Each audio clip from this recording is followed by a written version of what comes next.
সংযুক্ত আরব আমিরাতের বারদুবাইয়ের আল কারামা এলাকায় কনসুলেটের সহায়তায় কার্যক্রম শুরু করে ফুসোয়া গ্লোবাল। বিশ্বজুড়ে আরও ১২টি দেশে এই সেবা দিচ্ছে প্রতিষ্ঠানটি। এমআরপি, ভিসা আবেদন, জন্ম নিবন্ধন, নথি সত্যায়ন সহ নানা সেবা দিলেও ই পাসপোর্ট সেবা না থাকায় অসন্তোষ বাড়ছে প্রবাসীদের মধ্যে। এখানে আসার পরে ইজিলি হয়ে গেছে, যা মানে আধা ঘন্টা বসতে হয় নাই। এখানে মনে করেন শীতাতপ আছে, নর্মাল আছে, গরম নাই, কোনো কিছু ভেজাল নাই। ওনারা বলতেছে এখানে পাসপোর্ট সেবা হয় না, আবু হেল যেতে হবে। এখান থেকে যদি আমার এই সেবাটা সুস্থভাবে আমি নিতে পারতাম এখান থেকে, তাহলে আমাদের জন্য অনেক ভালো হতো।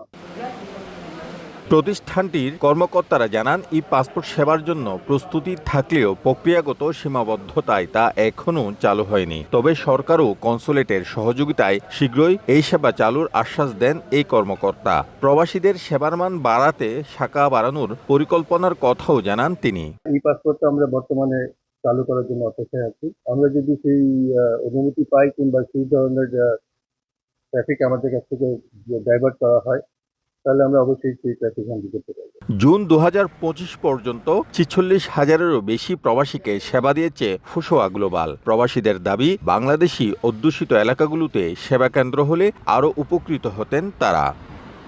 শিবলি আল সাদিক, সময় সংবাদ, সংযুক্ত আরব আমিরাত।